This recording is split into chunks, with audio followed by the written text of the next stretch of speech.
Hello everyone, welcome to magnet brains. मैं हूं सलोनी पांडे। आज के इस वीडियो में हम द सोशियोलॉजिकल इमेजिनेशन पढ़ने वाले हैं। प्रीवियस वीडियो में हमने पढ़ा था सोशियोलॉजी क्या होती है। बेसिक से स्टार्ट करते हुए हमने डिटेल्ड एनालिसिस किया था, सोशियोलॉजी के सारे एस्पेक्ट्स को कवर अप किया था कि सोशियोलॉजी क्या होती है। एक बार वापस से रिकॉल करा देती हूँ। Sociology means study of society. Sociology में हम सोसाइटी को या समाज को स्टडी करते हैं और बहुत ब्रीफ में हमने ये भी डिस्कस किया था कि समाज क्या होता है। ठीक है, वहां पर हमने एक एग्जाम्पल के थ्रू ये सारी चीजें समझी थी कि क्लास 11th में इंडिविजुअल क्या सब्जेक्ट चूज करेगा या एक स्टूडेंट क्या सब्जेक्ट चूज करेगा, ये पर्सनल प्रॉब्लम पब्लिक इशू कैसे बन जाता है, ये चीज हमने उस वीडियो में देखा था या समझा था। ठीक है, अब देखिए क्लास 11th में एक इंडिविजुअल कौन सा सब्जेक्ट चूज करेगा, ये उसकी पर्सनल वरी है, ये उसकी इंडिविजुअल चॉइस है। लेकिन हमने देखा था कि ये उसकी इंडिविजुअल चॉइस कैसे सोसाइटी के द्वारा या सोसाइटी के थ्रू इन्फ्लुएंस होती है। ठीक है, याद आ रहा है आपको? हमने ये चीजें उस वीडियो में पढ़ी थी। अब बहुत सारे सोशियोलॉजिस्ट इस चीज को लेके कंसर्न थे, इस चीज को लेके चिंतित थे कि कैसे हमारी पर्सनल लाइफ पब्लिक इशू बन जाती है, समाज के लिए मुद्दा बन जाती है या मसला बन जाती है। एक बार समझ लीजिए कि सोशियोलॉजिस्ट क्या होता है। सोशियोलॉजिस्ट या फिर वो जो सोसाइटी को स्टडी करते हैं, जो सोसाइटी को स्टडी करते हैं, सोसाइटी के थिंकर्स होते हैं या इस फील्ड के एक्सपर्टाइज होते हैं। जैसे हम सोशियोलॉजी पढ़ रहे हैं ना, तो सोशियोलॉजी के अंदर हम सोसाइटी को स्टडी करते हैं, तो सोसाइटी को जो स्टडी करते हैं, उस फील्ड में जो एक्सपर्टाइज होते हैं, उनको हम सोशियोलॉजिस्ट बोलते हैं। ये क्लियर है आपको? ठीक है, तो उन्हीं में से एक sociologist C Wright Mills rest his vision in the unraveling of how personal and public are related. C Wright Mills अपना सारा ध्यान इस तरफ आकर्षित करते हैं या इस तरफ लगाते हैं कि कैसे पर्सनल और पब्लिक एक दूसरे से रिलेटेड है। ठीक है, हम पढ़ रहे हैं the personal and public issue, तो सी राइट मिल्स इसमें अपना योगदान देते हैं। मेरी हिंदी कहीं कहीं बहुत अच्छी है। ठीक है, तो वो क्या कहते हैं, हम इस चीज को समझते हैं। The sociological imagination enables us to grasp history and biography and the relation between the two within the society. वो ये कहना चाह रहे हैं कि जब हम सोशियोलॉजिकल इमेजिनेशन करते हैं, जब हम सोसाइटी को समझना चाहते हैं, जब हम समाज शास्त्रीय कल्पना करते हैं या समाज के ज्ञान संबंधी इमेजिनेशन करते हैं, इन शॉर्ट समाज को डीपली समझना चाहते हैं, तब हम हिस्ट्री और बायोग्राफी को समझ पाते हैं। ठीक है, क्या कहना चाह रहे हैं कि जब हम सोशियोलॉजिकल इमेजिनेशन करते हैं, तब हम हिस्ट्री और बायोग्राफी को समझ पाते हैं और इन दोनों के बीच में क्या रिलेशन है, हम इस चीज को भी समझ पाते हैं। हिस्ट्री और बायोग्राफी के बीच सोसाइटी में क्या रिलेशन है, हम इसको भी समझ पाते हैं। पहले आप ये समझिए कि ये क्या कह रहे हैं, फिर हम इन चीज़ों को डिटेल में अभी एनालाइज करते हैं। ठीक है, क्या कह रहे हैं कि जब हम सोशियोलॉजिकल इमेजिनेशन करते हैं तो हम हिस्ट्री और बायोग्राफी को समझ पाते हैं और इन दोनों के बीच में सोसाइटी के अंदर क्या रिलेशन है, इस चीज़ को समझ पाते हैं। सेकेंड चीज सी राइट मिल्स कह रहे हैं कि the facts of contemporary history, contemporary history यानी कि प्रेजेंट डे हिस्ट्री, आज जो चीज हो रही है, जैसे हम कहते हैं ना कि जो आज है वो एक दिन कल होने वाला है, यानी कि जो भी काम हम आज कर रहे हैं वो एक दिन हमारा पास्ट हो जाएगा। कहते हैं ना कि जो समय चला गया वो वापस से लौट के नहीं आएगा, तो उसे हम कहते हैं कंटेम्प्ररी हिस्ट्री, हमारी प्रेजेंट डे हिस्ट्री। यानी कि आज हम जो भी चीज कर रहे हैं वो the facts of contemporary history are also facts about the success and failure of individual man and women. यानी कि हम आज जो चीज कर रहे हैं वो हमारे कल के सक्सेस या फेलियर को दर्शाता है। एक इंडिविजुअल मैन या वुमेन कल को सक्सेसफुल होगा या फेलियर उसको मिलेगा लाइफ में, ये चीज़ हमारी आज बता रहा है। हमारा आज हमारे कल को दर्शाता है, वो ये चीज़ कहना चाह रहे हैं। अब वो इतना सारा कुछ क्या कहना चाह रहे हैं, इसको हम अब डिटेल्ड में समझते हैं। क्या कह रहे हैं कि सोशियोलॉजिकल इमेजिनेशन से हम हिस्ट्री और बायोग्राफी को समझ पाते हैं। किसको समझ पाते हैं? हिस्ट्री को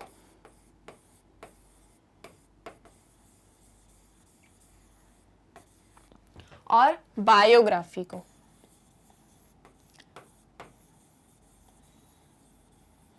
अब देखिए, हिस्ट्री क्या होता है? हमारा पास्ट, जो चीज़ हो चुकी है, इतिहास, जो चीज़ हो चुकी है उसको हम क्या कहते हैं? हिस्ट्री। और कंटेम्प्रेरी हिस्ट्री यानी कि जो चीज़ अभी चल रही है। जैसे मान लीजिए आज मैं आपको पढ़ा रही हूँ, फिर कल हम नेक्स्ट चैप्टर पढ़ेंगे, ये चीज़ दोबारा से नहीं पढ़ेंगे, है ना। ये चीज़ अब आज हमने पढ़ ली तो आज हो गया, यानी कि जो चीज़ आज हो गई वो अब कल वापस से रिपीट नहीं होगी। उसे हम कहते हैं हमारी कंटेम्प्रेरी हिस्ट्री या प्रेजेंट डे हिस्ट्री। तो हिस्ट्री यानी कि जो चीज़ हो चुकी है। बायोग्राफी यानी कि हमारी लाइफ या हमारी जीवनी, ठीक है, हमारी लाइफ कैसी है उस चीज़ को हम हमारी बायोग्राफी कहते हैं। हम आज कैसे हैं ये हमारी बायोग्राफी होती है, ठीक है। तो वो ये कह रहे हैं कि हिस्ट्री और बायोग्राफी के बीच में रिलेशन होता है। हिस्ट्री यानी कि जो हो चुका, बायोग्राफी यानी कि जो आज है, इन दोनों के बीच में रिलेशन होता है। हम इसको कुछ एग्जाम्पल्स से समझते हैं। जैसे फॉर एग्जाम्पल, ये एक सोसाइटी है, ये एक एग्रेरियन सोसाइटी है, यानी कि इस सोसाइटी में एग्रीकल्चर प्रैक्टिसेस होती हैं। इस सोसाइटी के जो लोग हैं वो कृषि करके या अनाज उगाते हैं, फिर उसी को खाते हैं, उसी को बेचते हैं, और ऐसे करके वो अपनी सोसाइटी को रन करते हैं। यानी कि ये एक एग्रेरियन सोसाइटी है, ठीक है। अब मान लीजिए ये सोसाइटी इंडस्ट्रियलाइज्ड हो जाती है। कुछ समय बाद ये सोसाइटी इंडस्ट्रियलाइज्ड हो जाती है। उस सोसाइटी में कुछ इंडस्ट्रीज सेटअप हो जाती हैं, ठीक है। या कुछ नहीं, हम कहें पूरी सोसाइटी ही इंडस्ट्रियलाइज्ड हो गई, इसमें ज़्यादा सोसाइटी सेटअप हो गई, इस सोसाइटी के अंदर बहुत सारी इंडस्ट्रीज सेटअप हो गई। तो इस सोसाइटी में जो लोग पहले किसान थे, जो लोग पहले किसान थे, पहले फार्मर्स थे, वो लोग इस इंडस्ट्रीज के अंदर वर्कर्स हो जाएंगे। जो लोग पहले इस सोसाइटी में खेती किसानी करते थे, अब वो लोग वर्कर्स हो गए हैं। अब वो इंडस्ट्रीज के अंदर काम करने वाले वर्कर्स हो गए हैं। जो फ्यूडल लॉर्ड्स थे, जो लोग सामंत थे, जिनके पास में ज़मीनें थी, वो लोग शायद बिजनेसमैन हो गए। उन लोगों ने क्या करा? उन लोगों ने अपनी ज़मीनें बेच दी या नहीं बेची और वो लोग बिजनेसमैन हो गए। यानी कि जो सोसाइटी कल एग्रेरियन सोसाइटी थी, एग्रीकल्चर बेस्ड सोसाइटी थी, वो सोसाइटी आज इंडस्ट्रियलाइज्ड हो गई। जो लोग फार्मर्स थे वो लोग अब वर्कर्स हो गए। जो लोग फ्यूडल लॉर्ड्स थे वो आज बिजनेसमैन हो गए। तो ये क्या हुआ? हिस्टोरिकल चेंज हुआ। पहले ये सोसाइटी कुछ और थी, लेकिन आज ये सोसाइटी कुछ और है। एक और एग्जाम्पल से समझते हैं। जस्ट सपोज अभी कोरोना टाइम चल रहा है, ठीक है। कोरोना के टाइम में हमने देखा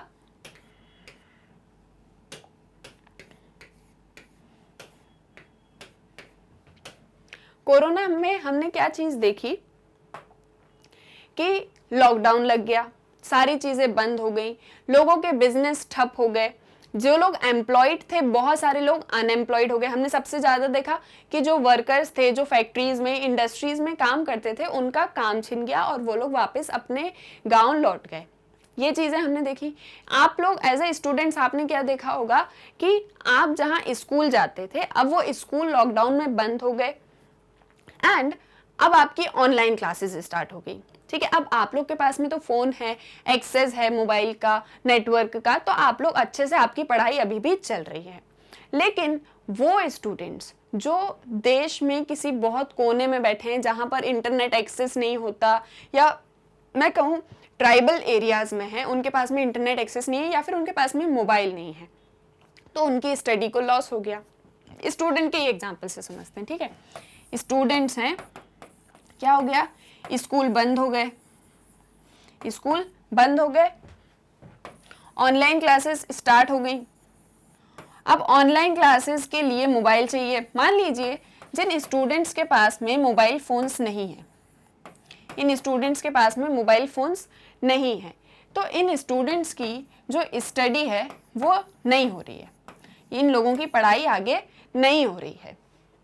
अब बहुत सारी जगह पर ऐसा हुआ, स्पेशली रूरल एरियाज़ में ये चीज़ हुई कि बहुत सारे लोगों की पढ़ाई नहीं हो पाई, तो इसीलिए फिर उनका स्कूल जाना एकदम से बंद ही हो गया और वो लोग अपने घर का कामकाज संभालने लग गए। तो ये जो लोग थे जिनके पास में मोबाइल फ़ोन्स नहीं थे, जिनकी स्टडीज़ नहीं हो पा रही थी, ये लोग आज से 5 साल बाद इलिटरेट या मैं कहूँ अनएजुकेटेड रह जाएंगे, क्योंकि इनकी पढ़ाई बीच में ही छूट गई, है ना, इनकी पढ़ाई बीच में ही छूट गई और ये लोग अनएजुकेटेड हो गए। मतलब जितना इन्हें पढ़ाई करी बस उतना ही की, उसके बाद में इनकी एजुकेशन पूरी नहीं हो पाई। तो इनकी एजुकेशन पूरी नहीं हो पाई, इस चीज के लिए कौन जिम्मेदार है? आज का टाइम, कोरोना का टाइम, आज के टाइम में कोरोना चल रहा है, जिसकी वजह से कल को ये वाली दिक्कत आने वाली है। आ रहा आपको समझ में कि आज क्या चीज हो रही है, ये हमारे कल को दर्शाता है। The facts of contemporary history are the facts about the success and failure of individual man and women.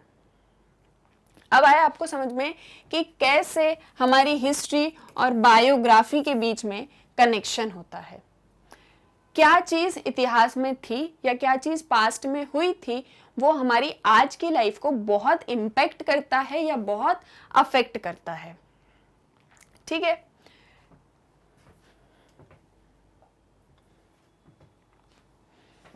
जैसे हम अक्सर बातें करते हैं ना कि पास्ट को हमको भूल जाना चाहिए, अब हमको आगे बढ़ना चाहिए, लेकिन जब आप अपने पास्ट से एक्सपीरियंस लेते हो तभी आप आगे बढ़ पाते हो। और आपके पास्ट लाइफ में क्या चीज़ें हुई होती हैं, ये आपके आज की लाइफ को बहुत इम्पैक्ट कर रही होती हैं, चाहे डायरेक्टली या चाहे इनडायरेक्टली। तो जब हम समाज को समझते हैं, जब हम समाज की स्थिति को समझते हैं कि आज समाज की स्थिति कैसी है, तो हम कैसे समझ पाते हैं? जब हम उस समाज के इतिहास को समझते हैं कि उस सोसाइटी में हिस्ट्री में क्या चीज़ें हुई थी और उन हिस्ट्री में जो भी चीज़ें हुई थी, जो भी इश्यूज थे, उनकी वजह से आज सोसाइटी की बायोग्राफी कुछ इस टाइप की है। ये चीज़ कौन कह रहे हैं? सी राइट मिल्स की सोशोलॉजिकल इमेजिनेशन से हम हिस्ट्री और बायोग्राफी को समझ पाते हैं। और आज हम क्या हैं, हमारी प्रेजेंट डे हिस्ट्री क्या है, ये हमारे कल को दर्शाता है। जैसे कि फॉर एग्जाम्पल हम वही अपने इंडिविजुअल स्टूडेंट के ऊपर आ जाते हैं। ये इंडिविजुअल स्टूडेंट क्लास 11th में कौन सा सब्जेक्ट चूज करेगा, ये इसकी पर्सनल वरी है, लेकिन ये पब्लिक इशू क्यों बन जाता है, लेकिन ये इसकी पर्सनल प्रॉब्लम पब्लिक इशू क्यों बन जाता है? जैसे जस्ट सपोज ये इंडिविजुअल स्टूडेंट जस्ट ये चीज़ें सोच के सब्जेक्ट चूज कर ले कि मेरे फ्रेंड ने ये सब्जेक्ट लिया है तो मैं भी ये सब्जेक्ट ले लेता हूँ, या फिर उसको कुछ भी नहीं समझ आ रहा है, वो जस्ट एक क्लास में जाके बैठ गया और उसने सब्जेक्ट ले लिया और उसने अपने आगे का सोचा ही नहीं कि आगे उसको एक गुड जॉब मिलेगी या नहीं मिलेगी। अब मान लीजिए इस स्टूडेंट ने कुछ भी नहीं सोचा, तो आज से 5 साल बाद इसके पास में कोई भी जॉब नहीं है, यह अनएम्प्लॉयड है, ठीक है। अब इसके पास में कोई भी जॉब नहीं है, ये कोई बिजनेस भी नहीं कर रहा है और ये अनएम्प्लॉयड है। तो यानी कि इसके आज का डिसीजन इसके कल को अफेक्ट करने वाला है।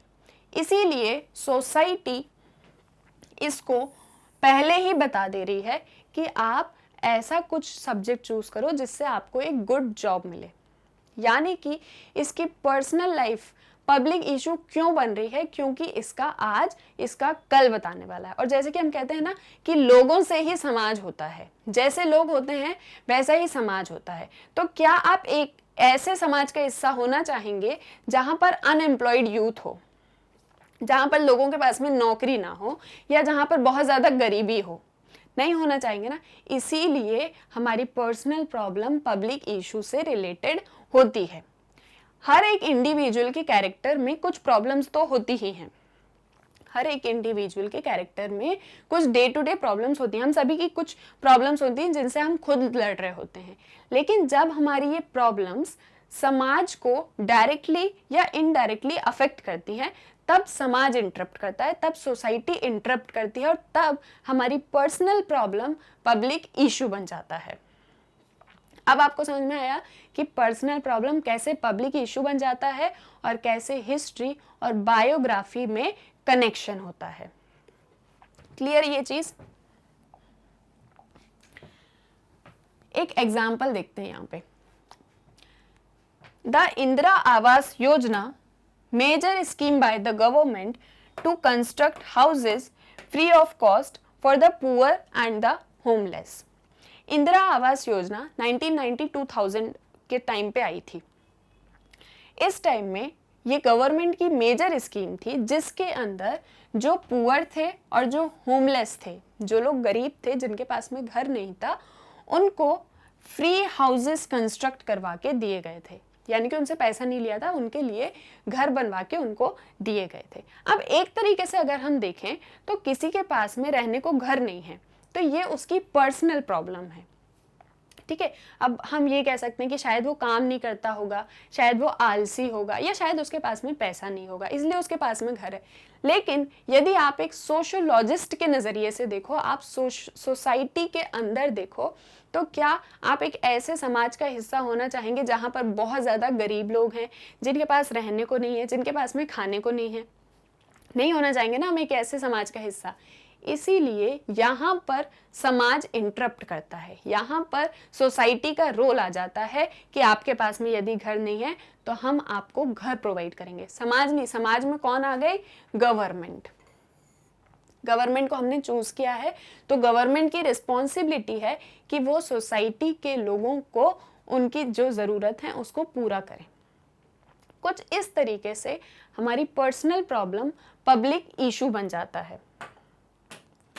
अब आपको क्लियर हुआ होगा कि कैसे हमारी पर्सनल प्रॉब्लम पब्लिक इशू बन जाती है और सोशियोलॉजिकल इमेजिनेशन क्या होता है। जब हम सोसाइटी को बहुत डीपली एनालाइज करते हैं, उसको समझते हैं, तो हम समझ पाते हैं कि हिस्ट्री की वजह से आज हमारी बायोग्राफी ऐसी है, या आज हम क्या हैं ये हमारे कल को दर्शाने वाला है। इसीलिए पर्सनल और पब्लिक एक दूसरे से रिलेटेड होते हैं। इसीलिए हम पर्सनल और पब्लिक को एक साथ जोड़ के देखते हैं। आई होप यहाँ तक आपको क्लियर हुआ होगा कि सोशियोलॉजिकल इमेजिनेशन क्या होता है। नेक्स्ट वीडियो में हम देखेंगे कि सोसाइटी क्या होती है। मिलते हैं नेक्स्ट वीडियो में। अपना ध्यान रखिए। Thank you.